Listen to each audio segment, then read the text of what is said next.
I always look at Christopher Nolan as, you are probably going to hate me and the comments are going to go crazy. I feel like he's the cooler Steven Spielberg. Mhm. I always thought he made old guy movies. And in a weird way, I've always thought he made dad films. I know that that kind of term came up a lot with Ad Astra last year, of like what a dad movie is, and Ford v Ferrari and all these. And I always felt he kind of falls into that category. So again, I don't want to say I'm jealous of him because I'm not the filmmaker. I'm just like, how did you guys back this dude? But like nerds hate Zack Snyder.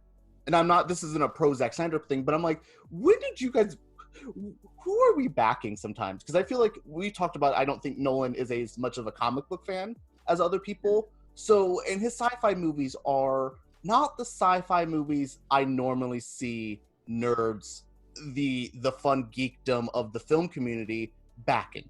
Yeah, they're not fun movies. Yeah, and I think that's kind of what sometimes when people are like, we're so hyped about the Tenet trailer and they're like, oh my God, it's coming. And I'm like, it's going to be another, like you described it perfectly in the podcast, sterile is a good word for his movies.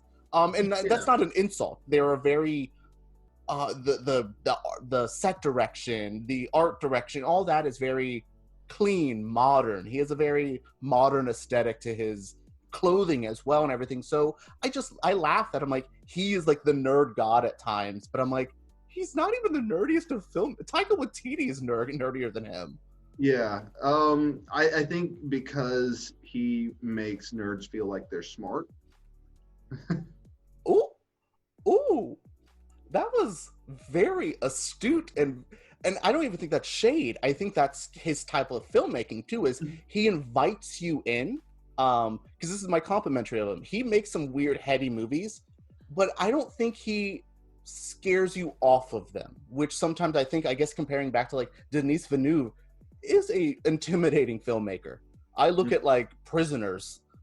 That's not an easy movie to like, I'm just gonna watch this movie. This is just where even Inception is a headier movie than that, but is easier to watch. So I think that's what I guess Nolan does well, is like, I think he like clickbaits people into movies. Or like, oh, look, this is a nerdy movie, and you get in and it's not that. It's a little bit smarter. So I think his mystique is what blows my mind, I think.